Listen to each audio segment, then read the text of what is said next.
Assalamualaikum warahmatullahi wabarakatuh. Alhamdulillahirabbil alamin wa bihi nasta'inu ala umurid dunya waddin. Wassalatu wassalamu ala asyrafil anbiya'i wal mursalin sayyidina wa maulana Muhammadin wa ala alihi wa sahbihi ajma'in, amma ba'du.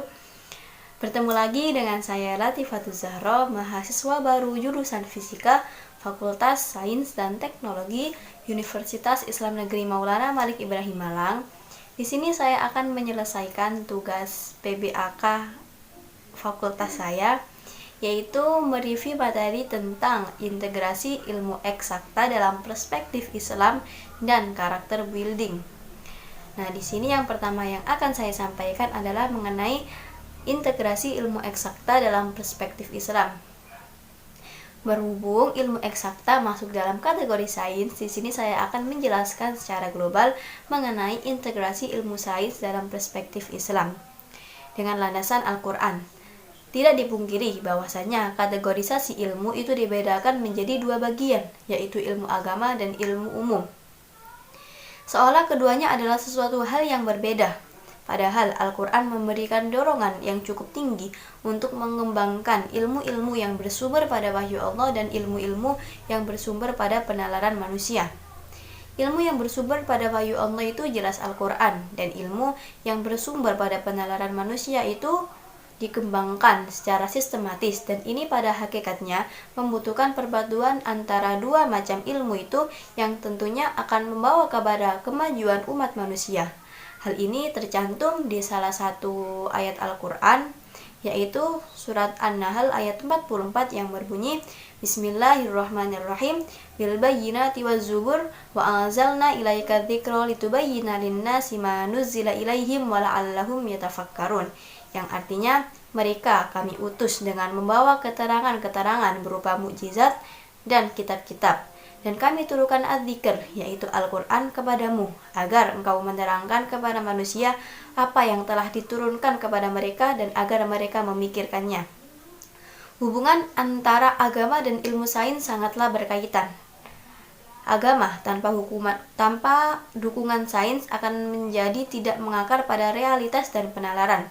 Sedangkan sains yang tidak dilandasi atas dasar-dasar ilmu agama akan menjadi liar dan menimbulkan dampak liar pada hakikatnya. Dijelaskan bahwa hakikat ilmu di dalam Al-Quran, Islam tidak mengenal pemisahan keilmuan. Ilmu eksakta dalam perspektif Ummul Quran tergolong ke dalam ayat-ayat kauniyah, yaitu ayat-ayat yang menjelaskan tentang alam semesta yang menghasilkan ilmu-ilmu seperti matematika, fisika, kimia, biologi, astronomi, teknik, dan kedokteran. Pola integrasi Islam dengan ilmu kealaman atau ilmu sains. Yang pertama, kita harus mengkaji terlebih dahulu ayat-ayat fenomena, yaitu ayat-ayat kauniyah.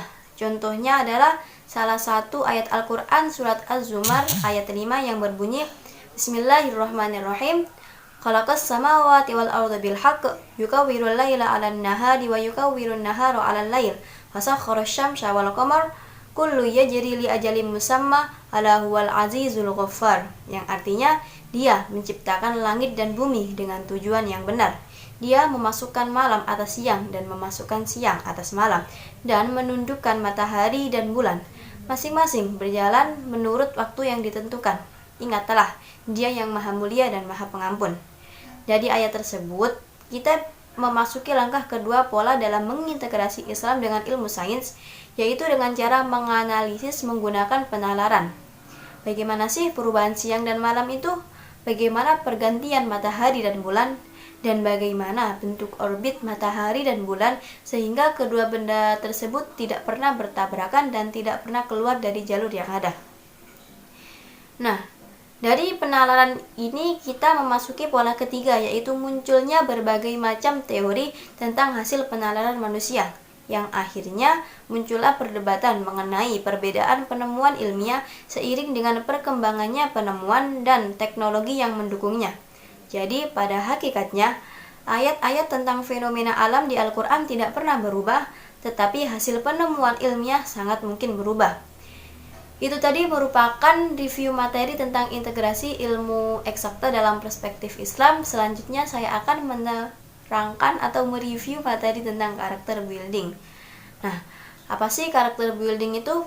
Karakter building sendiri adalah salah satu proses atau usaha yang dilakukan untuk membina, memperbaiki, dan membentuk tabiat, watak, sifat kejiwaan, akhlak manusia sehingga menunjukkan perangai dan tingkah laku yang baik. Pendidikan karakter building sangat bermanfaat dan mendukung siswa mengenal diri sendiri, memahami kelebihan dan kekurangan, dan yang lebih penting lagi adalah membangun hubungan dengan sesama. Adapun cara membentuk karakter building sendiri yaitu belajar menghargai diri sendiri, yang kedua membentuk prinsip diri sendiri, yang ketiga mengenal dan mengendalikan diri sendiri, yang keempat terus belajar, yang kelima memperbaiki masa lalu, yang keenam memperhitungkan tindakan yang diambil, yang ketujuh komitmen, dan yang terakhir adalah kedisiplinan. Nah, itu tadi merupakan review materi tentang karakter building. Saya kira cukup sampai di sini saja. Saya mohon maaf bila ada kekurangan atau penyampaian yang salah. Saya Latifah Zahra. Wassalamualaikum warahmatullahi wabarakatuh.